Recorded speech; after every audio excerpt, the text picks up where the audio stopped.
Hai, saya Muhammad Iman Haziq, pelajar Universiti Utara Malaysia. Saya dan kumpulan saya membuat satu video tentang pandangan masyarakat terhadap pembelajaran secara maya ketika pandemik COVID-19 di Malaysia. Kami telah menyediakan soalan kepada beberapa orang untuk mendapat jawapan daripada mereka.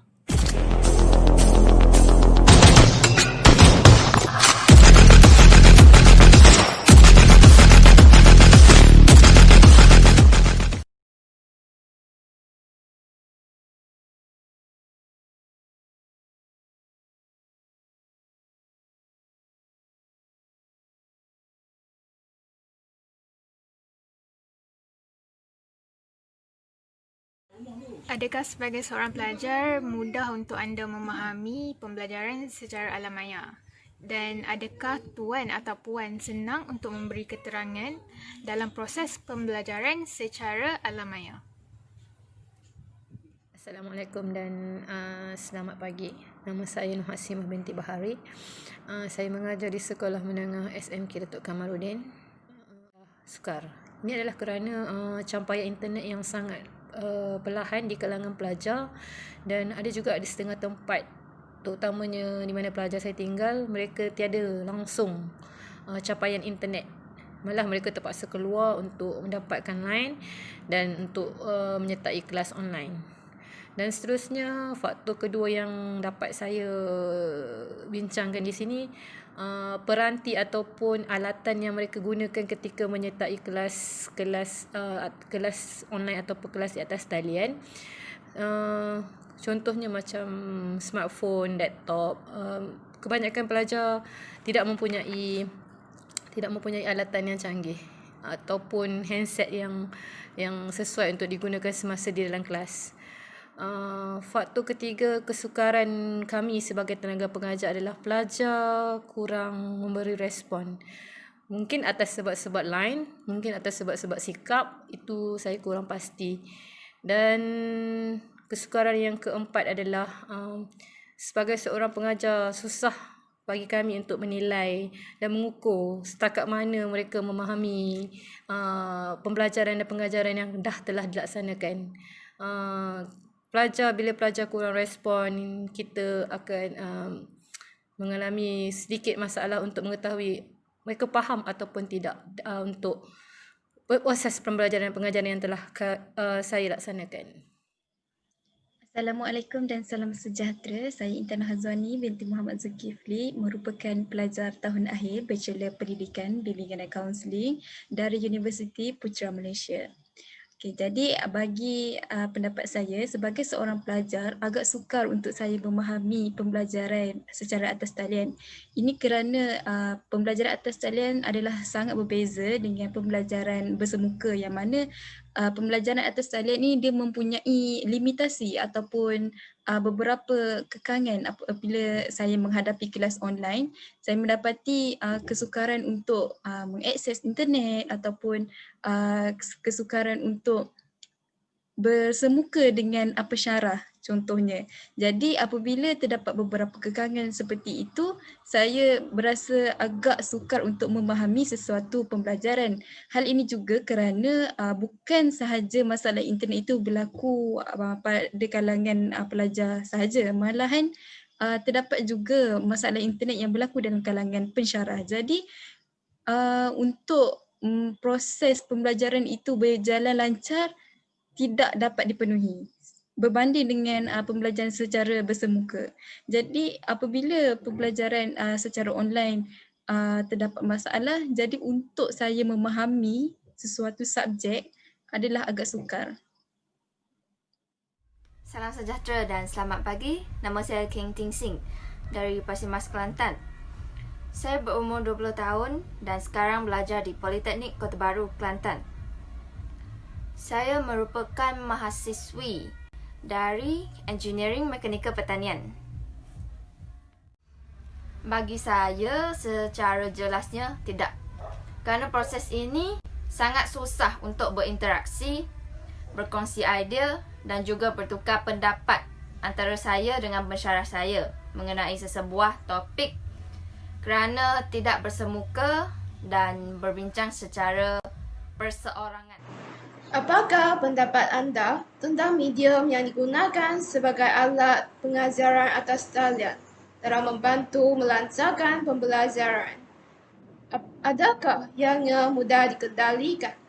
Untuk soalan kedua, saya berpendapat medium yang lebih sesuai untuk digunakan dalam kelas pembelajaran dan pengajaran online ataupun di atas talian, saya selalu menggunakan kaedah Google Meet, Google Form dan juga quizzes. Namun, terdapat beberapa masalah bila menggunakan kaedah ini kerana seperti yang saya cakap tadi, masalah capaian internet yang sangat rendah dan sangat kurang baik yang ada di kawasan ataupun di rumah para pelajar saya setakat ini. Pada pendapat saya, medium yang digunakan sebagai alat pembelajaran sepanjang kelas online ni sangat mudah untuk kita akses dan juga melancarkan sesi pembelajaran kerana pelajar-pelajar boleh mengakses melalui telefon pintar, komputer riba, komputer dan sebagainya lah. Jadi di mana-mana sahaja pelajar boleh mengakses. Contohnya sekiranya di rumah mereka tidak mempunyai internet yang kuat, jadi mereka boleh ke pekan ataupun bandar-bandar yang mempunyai internet yang kuat. Jadi dengan hanya menggunakan aplikasi di dalam telefon, pelajar dapat menghadiri kelas seperti biasa.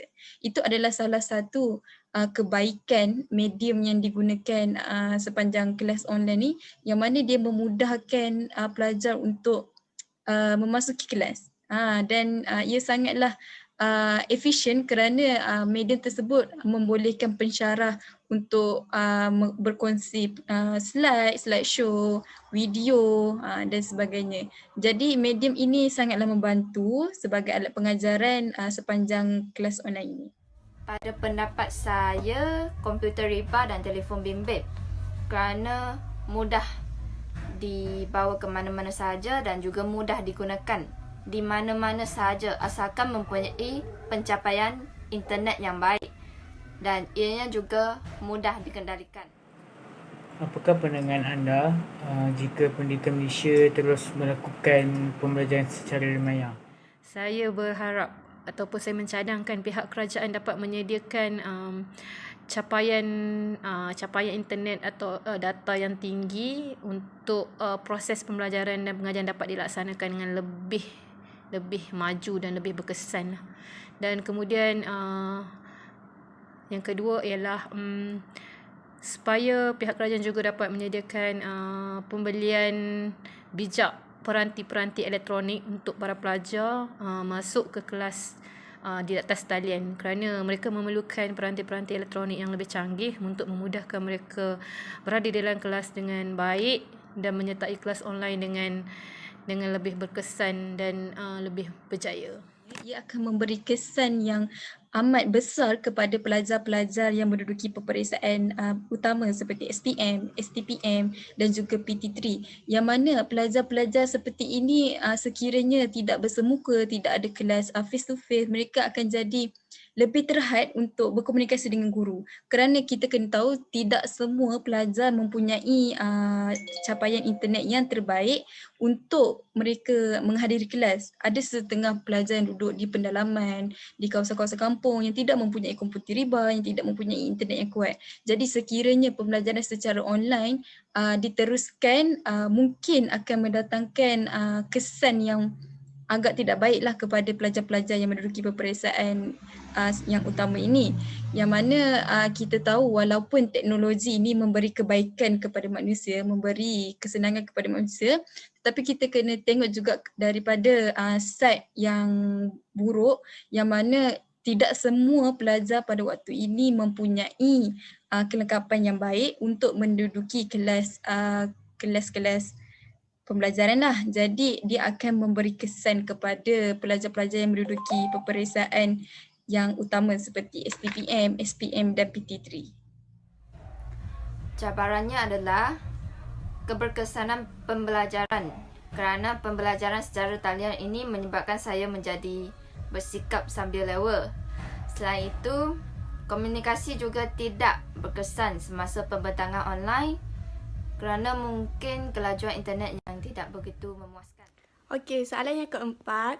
Apakah nasihat anda kepada masyarakat di luar sana untuk mematuhi SOP yang telah ditetapkan walaupun PKPB telah ditamatkan? Okay, nasihat saya pada masyarakat negara Amannya Malaysia, kita haruslah terus berdisiplin dan mematuhi SOP-SOP yang telah ditetapkan.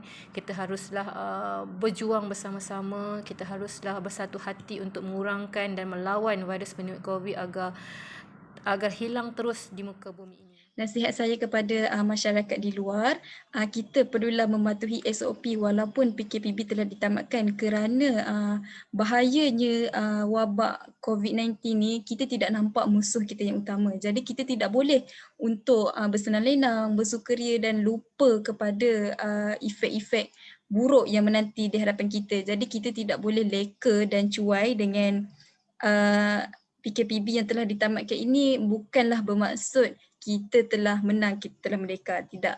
Jadi walaupun PKPB ditamatkan oleh kerajaan, kita masih lagi kena sentiasa menjaga diri, menjaga jarak dan juga kebersihan diri kita supaya kita dapat memutuskan rantaian COVID-19. Nasihat saya adalah terus mengamalkan kawalan kendiri seperti memakai pelitup muka di tempat awam dan kerap mencuci tangan dan juga melakukan penjarakan sosial serta patuh di dalam setiap aktiviti yang dibenarkan.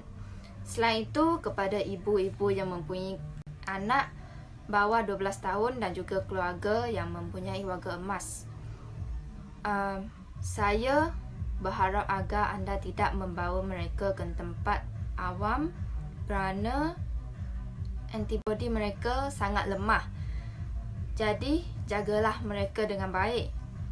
Jangan menyesal jika anda kehilangan mereka. Saya dan ahli kumpulan saya ingin mengucapkan terima kasih kepada Tuan dan Puan kerana telah memberi kerjasama kepada kami untuk memberikan pendapat dan pandangan anda terhadap pembelajaran secara alamaya.